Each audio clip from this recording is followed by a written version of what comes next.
Marcia, the card isn't working. I won't be able to get back home like this.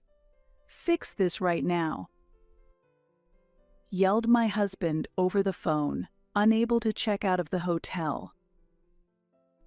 When I was in college, I lost my parents in an accident and had to work multiple part-time jobs to cover my tuition, struggling through my student life. To turn things around, I took a friend's advice and started a business. Despite facing many hardships, I focused entirely on work. As a result, the company steadily grew, and I now participate in management as vice president. While many of my friends were getting married and starting families, I also began to seriously consider my happiness. I instantly hit it off with my husband when we first met. We got married within 2 months. However, after getting married, my husband started relying on my income and declared he would become a stay-at-home husband. I've been urging him to at least work part-time, but he refuses to listen. One day, I noticed my credit card was missing. My husband had taken it and gone on an overseas trip with his parents. I tried calling him several times, but couldn't reach him. When I finally got through, he sneered and said, "Don't interrupt me while I spend time with my family, something you're incapable of doing." "Got it," I replied with a smile. Little did my husband know, his misfortune was about to catch up with him. My name is Marcia Gray. I'm 33 years old and currently serve as the vice president of a venture company. I am now financially stable, but I once experienced a time so difficult that I struggled to even afford food. The reason behind this was the unexpected loss of my parents during my time as a student. My parents were struck and killed by a car that ran a red light as they were crossing the intersection. Back then, I thought I would continue leading a normal life, spending time with friends at cafes and studying together. But the death of my parents turned my life upside down. After their passing, financial difficulties became a major source of concern.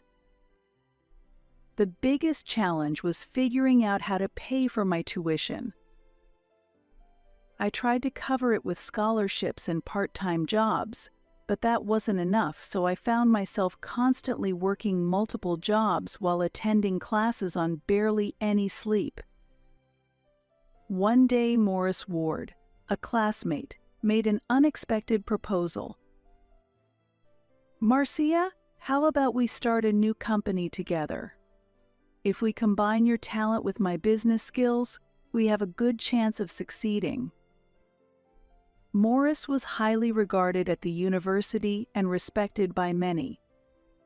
Starting a company involved great responsibilities, but I decided to take that challenge face forward. I was constantly worried about what would happen if we failed and how I would find the time given my busy part-time job schedule. But how will we handle it if we fail? Besides, I'm too busy with part-time work and don't have the time, I said. Morris smiled warmly, as if he fully understood my concerns. I then saw a determined spark in his eyes. "Don't worry, we'll succeed," he assured me. His confident words had a strange way of bringing comfort, and his charisma made even the impossible seem within reach. At that moment, I felt a strong need to break free from my current situation, so I agreed, and we founded a venture company while still in university. During the initial stages of funding, we frequently faced rejection from banks, making it extremely difficult. Hiring was also a major challenge, as it wasn't easy for a small startup to attract talented people. Even after placing job ads, few applicants came forward, and finding the right candidates was very tough. However, thanks to Morris's calm decision-making and precise advice, we gradually strengthened our team. As a result, the company steadily began to grow. Morris and I developed a deep trust in each other, overcoming many challenges together, and solidified our bond as key business partners. As time passed and I reached the age of 33, I suddenly realized that I had devoted almost all my time to work. I didn't regret the effort I put into paying for my education and supporting myself alone.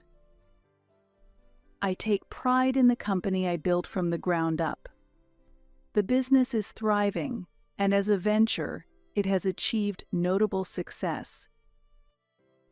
Over 10 years have passed, and both the number of employees and revenue have significantly increased.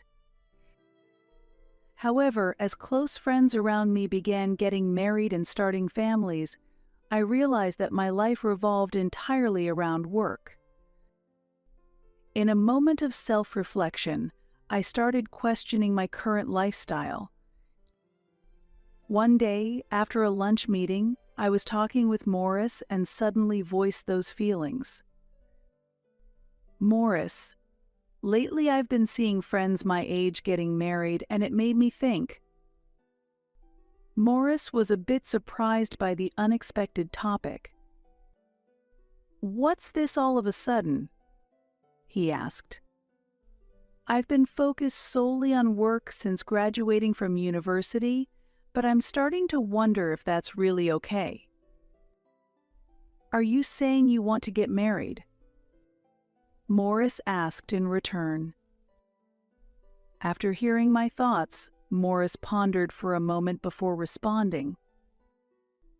"If you're not satisfied with how things are now, seeking change is one option." "I see. Life isn't just about work. That applies to marriage too. But if you want to enrich your life moving forward, I recommend taking that first step." Hearing those words gave me a chance to reflect on my life and reconsider my direction. I had never really thought deeply about anything outside of work before. Encouraged by Morris, I decided to start looking for a partner. A friend introduced me to a safe matchmaking app, and I started using it right away. I scheduled dates after work, spending time at restaurants, bars, and movie theaters. After several dates on the fourth one, I met Ryan Torres. I was swamped with work and not good at household chores, but Ryan was efficient and excelled at cooking and cleaning. He understood my busy schedule and never got upset, even if I had to cancel a date. Our relationship progressed smoothly, with both of us thinking about marriage from the beginning. Just 2 months after we started dating, we decided to get married. However, right after the wedding, Ryan suddenly announced that he was quitting his job and becoming a stay-at-home husband. I was surprised by this unexpected turn of events and couldn't hide my shock. "What just happened?" I asked, bewildered. Ryan replied calmly. "From now on, I'll handle the household chores so you can focus on your work." "But why would you make such a decision without even discussing it with me?" As I struggled to process this, Ryan nonchalantly explained. "You're earning an income, so there's no issue. If I take care of everything at home, it'll make things easier for you." I was stunned by his response. Was he planning to completely rely on my income? "Even though I'm earning, we're not that well off. You should at least find some kind of job, even if it's just part-time. But no matter how much I pleaded, he refused to listen. No, I'm done working for a company. If you're making money, that's enough. I was simply dumbfounded by his selfishness, but as a newlywed, I couldn't bring myself to argue back at that moment. To make matters worse, he also started asking me to send money to his parents. Family is about helping each other. I'm a stay-at-home husband now, so Marcia, I'm counting on you. But if he was earning an income, I wouldn't mind supporting his parents, but forcing it onto me didn't feel right. Another reason I hesitated was because his parents frequently made snide remarks, falsely believing that I was forcing Ryan into doing the housework. Recently, while having a meal with his parents, they started their usual criticisms. His mother put down her chopsticks and said, "Marcia, you're making Ryan do all the housework. Poor him. Do you really think this is right?" He mentioned she's not good at housework, but as his wife, shouldn't you work on improving that? His father added, criticizing me. I didn't know how Ryan had explained things to them, but it was clear they saw me as the villain. That's not true. Ryan was the one who wanted to be a stay-at-home husband. I protested, but Ryan quietly whispered, "Calm down, just support me here and apologize. I'll clear up the misunderstanding later." Even though he whispered those words, I was frustrated that he didn't stand up for me at that moment. I kept asking him if he had cleared up the misunderstanding afterward, but he always brushed it off, saying, "I haven't had the chance to talk to them." I felt rejected by my in-laws and unsupported by my husband, leading me to despair over this marriage and start considering divorce. However, when I went to the hospital because of persistent stomach pain, I unexpectedly found out that I was pregnant. I felt a mix of surprise and joy and rushed home to share the news with my husband. "Ryan, I'm pregnant." I told him. "Really? That's great. I'm looking forward to it." He replied, surprisingly calm, which left me a bit confused. After that, there was no shared happiness between us. He just sank into the couch and watched TV as if my words meant nothing. The joy I felt quickly evaporated, replaced by disappointment and sadness that seeped into my heart. His lack of interest deeply hurt me. Unable to hold back my tears, I retreated to my room, disillusioned by his indifference. Has the love we once shared faded away? Even with a new family member on the way, he didn't seem happy. I realized there was no longer a future for us together. The thought of divorce loomed heavily in my mind. But considering the child growing inside me, I couldn't make that decision so easily. Could I really raise a child without a father? Maybe things would change once the baby was born. Perhaps my husband and in-laws would show a different attitude. Clinging onto this faint hope, I resolved to continue with this life for the time being. Time passed, and one day, I noticed an unusually large charge on my credit card statement. Then I realized the card wasn't in my wallet. Had I lost it, or had it been stolen? Or was it used fraudulently? Feeling anxious, I brought it up with my husband. "Hey, I found a large, unfamiliar charge on my credit card. It might be a fraud. Should I contact the card company?" I asked. To my disbelief, he responded, "I was the one who used it. It's not fraud, so don't cancel the card." Apparently, after quitting his job and running out of savings, he had secretly taken my credit card from my wallet and started using it without telling me. Even though I had been giving him money for groceries and household expenses. "Why did you use it without my permission? And what did you spend such a large amount on?" I pressed him. "It's my right to spend it on whatever I want. I just need some money I can use freely." He shot back. "Then get a job and buy things with your own money."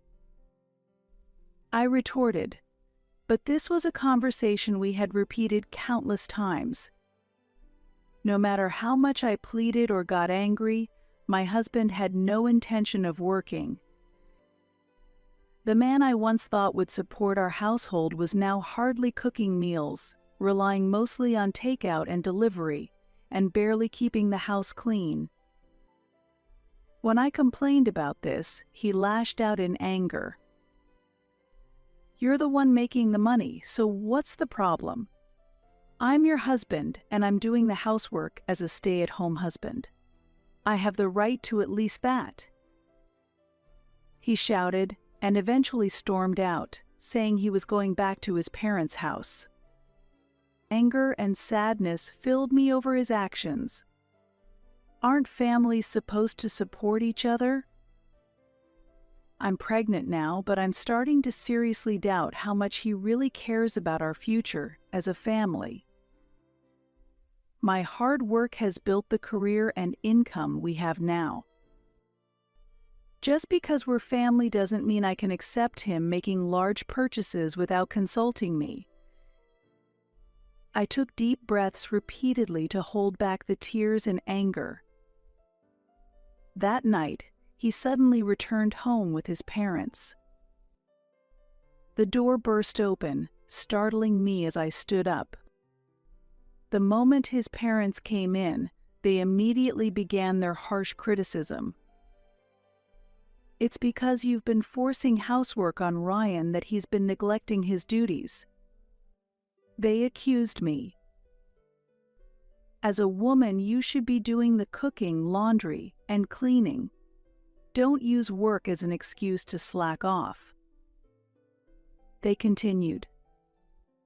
My anger reached its peak. Being pregnant and already feeling unwell, I couldn't bear being blamed like this. I had already decided to get a divorce, so I lashed out with anger in my voice. "That's impossible. Don't act high and mighty when you don't even know what's really going on. You'll regret it if you keep acting like this." They looked shocked by my cold tone. I realized it was pointless to argue with my in-laws, who had been misled by my husband, and even after explaining that he wasn't working, they refused to believe me.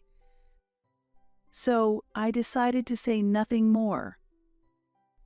I couldn't shake the feeling that they would regret this later, but at that moment I felt the painful sting of betrayal from the husband I once believed would protect me. Then my mother-in-law pulled out some documents from her bag and slammed them onto the dining table. "If you don't reflect on your actions, we're demanding a divorce.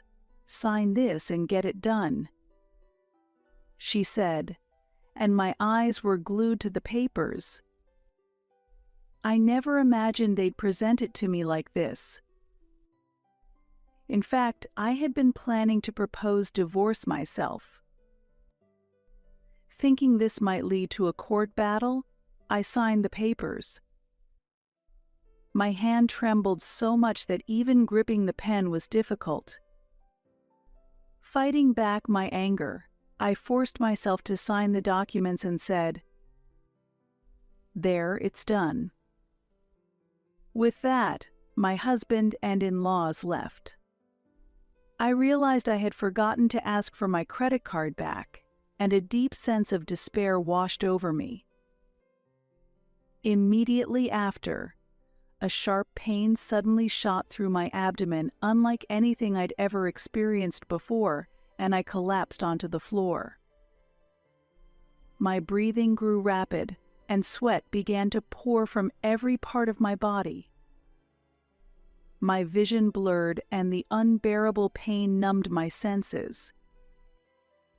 I tried to say, "What's happening?" but the words barely escaped my lips.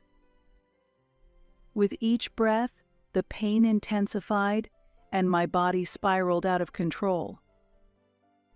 I struggled to drag myself across the floor, desperately reaching for my phone.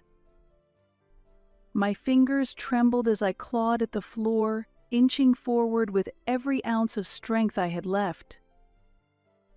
The searing pain threatened to steal my consciousness.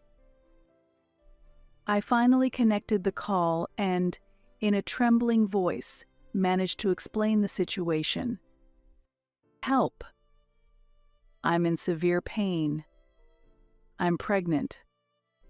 I gave them my address and ended the call. The pain wouldn't let up, and my vision grew even hazier.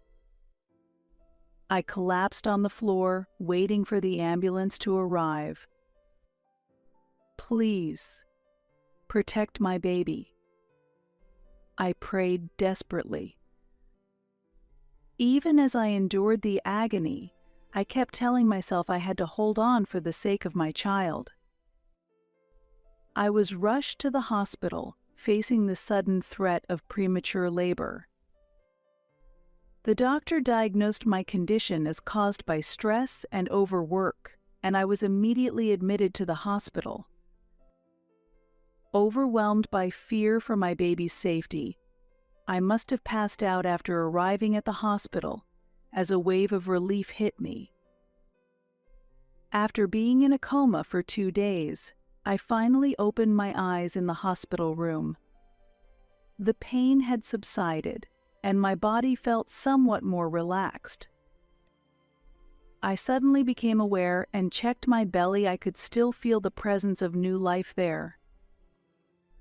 I took a deep breath, feeling comforted by the quiet surroundings and the soft light coming through the window. Gradually, my memories came back.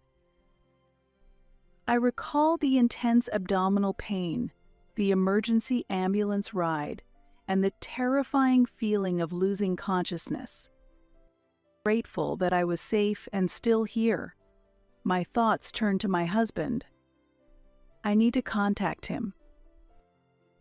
I grabbed my phone and dialed his number, but he didn't answer.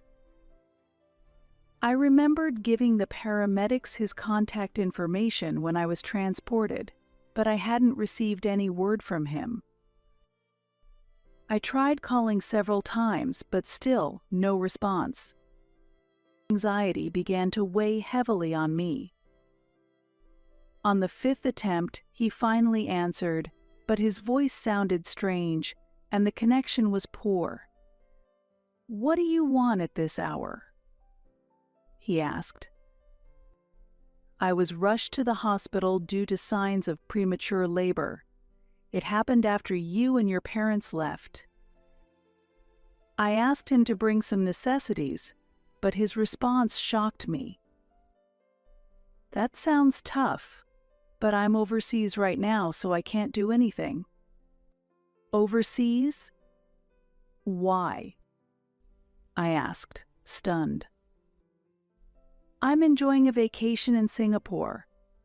Don't bother me while I'm spending time with my parents to fulfill my filial duty, something you can't handle," he replied. I was left speechless.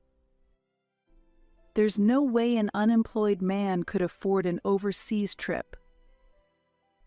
But since he kept emphasizing filial duty, there must have been some source of funds.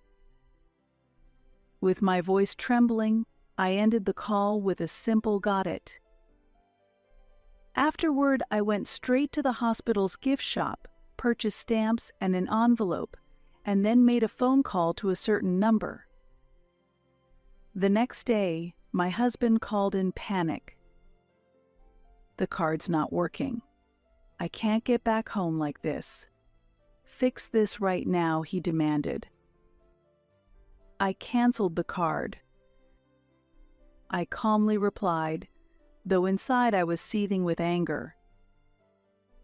"What? I can't pay for anything. What are you going to do about it?" he asked, growing more desperate. "That's your problem," I answered firmly. "This isn't just my problem. I'm still your husband," he shot back. I couldn't help but laugh. "What's so funny?" he asked, clearly confused. "Our marriage is almost over. The divorce process is already underway," I said, and his voice shifted to a tearful tone. "Please just let me use the card temporarily so I can get home. I'm begging you," he pleaded, but my heart was unmoved. "Figure it out on your own. You're no longer my concern," I coldly responded and ended the call. 3 days later, Morris, my friend and the company president, came to visit me. "Don't worry about work, just focus on resting for now," he said, to which I replied with a smile.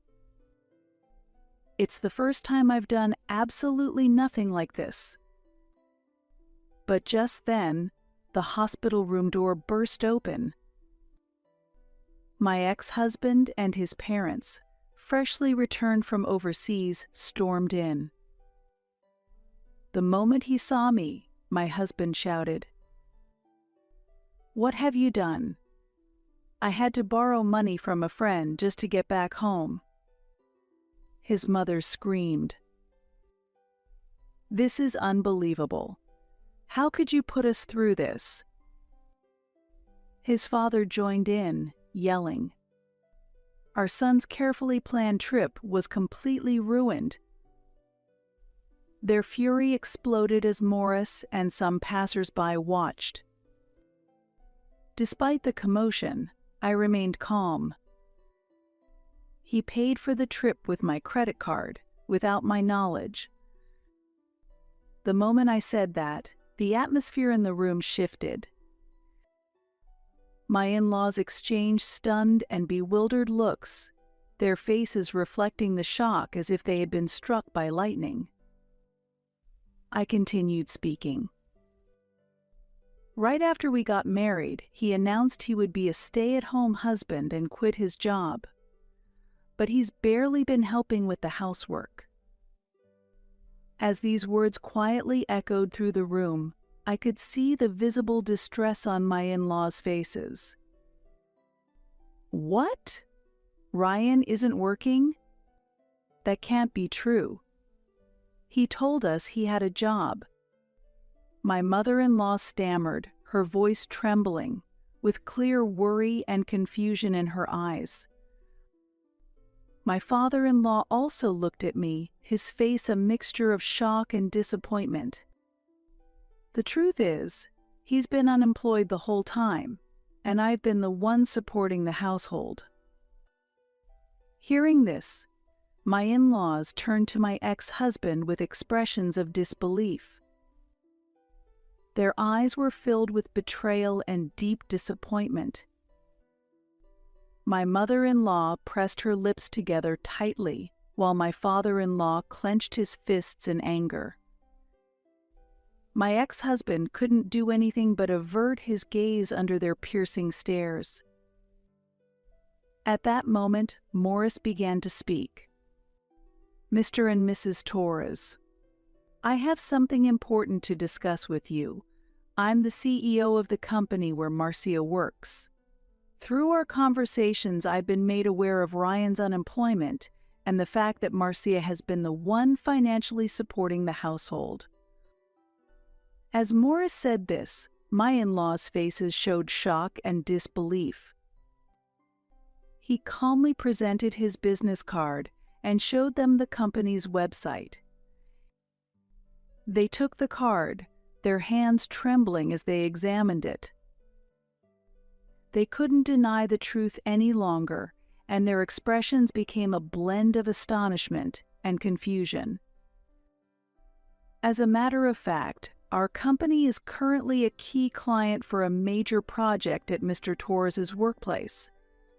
However, we do not wish to continue working with unreliable partners.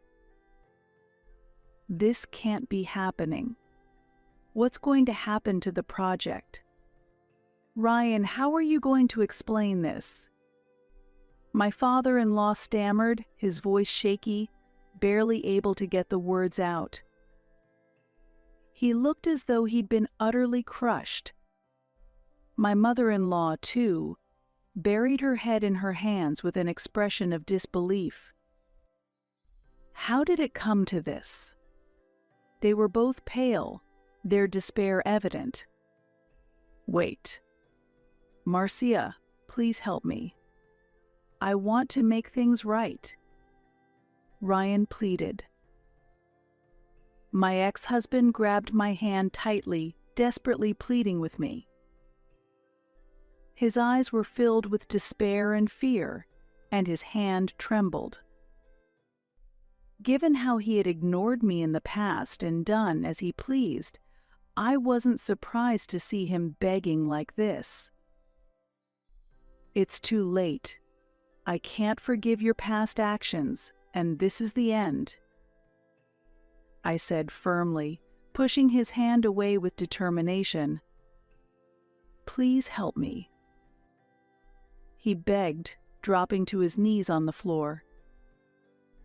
At that moment, Morris presented some important documents. Can you still say the same thing after seeing this? The documents revealed an investigation Morris had quietly conducted into my ex-husband's actions.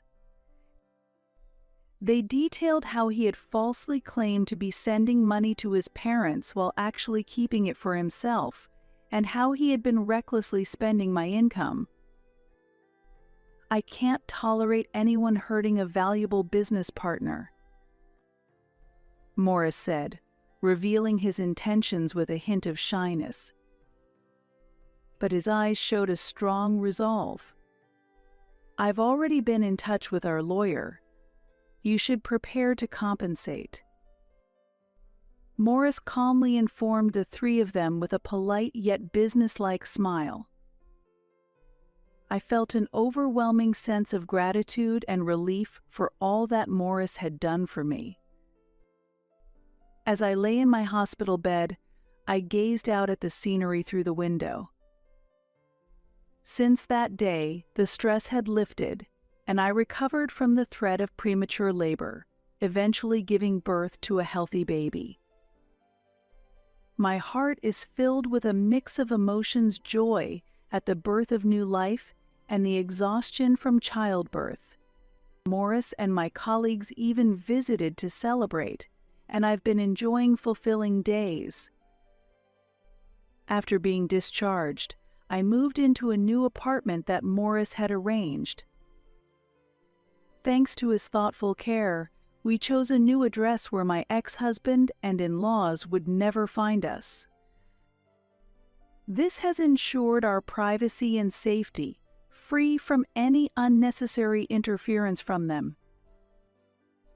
The new place was in a quiet area, slightly removed from the hustle and bustle of the city, surrounded by lush greenery and peaceful silence. It's an ideal environment, free from the noise of the city, where one can spend peaceful moments and enjoy the tranquility of nature. Whether for a walk or a deep breath, this place offers a sense of calm and comfort created by nature. Here, my newborn baby and I are beginning a new chapter in our lives. With this fresh start, there is as much anticipation as there is anxiety, but the presence of supportive people around me has greatly eased that anxiety. A few weeks have passed since I gave birth, and I'm currently on maternity leave, spending some slow and peaceful time with my baby. During this precious time, Morris visits us regularly, bringing essentials and other necessary items while always offering words of encouragement. One day, he arrived again with new supplies in hand. Seeing us, he asked with concern, "Marcia, how are you feeling?" "The baby looks healthy, and that's what matters most." "Thank you, Morris. We've been able to get through this because of your unwavering support," I replied, expressing my gratitude. After inviting him inside, I gently laid the baby down in the crib and prepared a warm cup of coffee for him. Looking slightly tense, Morris brought up an important topic. "I need to talk to you about your ex-husband and his parents," he said. "Is something wrong?" I asked. Morris then revealed that he had been keeping an eye on their situation to ensure our safety. They sold their house to pay the compensation and are now living in an old, run-down apartment. Your former father-in-law lost his job, and all three of them are working around the clock," he reported. He placed some documents on the living room table. "It turns out my ex-husband has been struggling with daily labor at an unfamiliar construction site. His laziness from his days of helping with housework persists, leading to frequent scolding during work. As a result, he's finding it very difficult to adapt to his current job. Meanwhile, my former mother-in-law works 2 jobs during the day as a cashier at a supermarket, and at night on a sandwich production line, tirelessly working without rest. She's suffering from back pain, but doesn't have the time or money to seek treatment due to her busy schedule. As for my former father-in-law, he's been searching for a new job, but his age and lack of relevant experience have been major obstacles. Unable to find his desired position, he's been forced to work as a cashier at a supermarket during the day and as a janitor at night." Listening to all this, a swirl of complicated emotions filled my heart. But more than anything, I felt that their current struggles were the consequences of their own choices. I briefly felt a pang of sympathy, but it quickly faded. Staying calm, I said, "Well, that's the result of them betraying us." Morris nodded in agreement and said, "You're right. Now you're finally free. Let's focus on your happiness and the baby's well-being from here on." I wholeheartedly agreed with Morris's words and felt, more than ever, that my life from now on would be dedicated to my child and me. The difficulties and pain of the past are now behind me, and I'm ready to embark on a new beginning. Afterward, through my lawyer, I demanded that my ex-husband and in-laws pay the alimony and return the savings that were used without permission. Though they claimed they were unable to pay, I had no doubts anymore. For the sake of my and my child's future, I stood tall and faced them head-on. I won't be thinking about marriage anymore. From now on, I'll live a happy life with my child," I declared with a smile. Morris responded, "That's the right decision. You're incredibly strong, and you deserve all the happiness that's coming your way," offering me words of encouragement. Our future is now focused on finding happiness together with my child. This confident new beginning marks a significant step forward for us.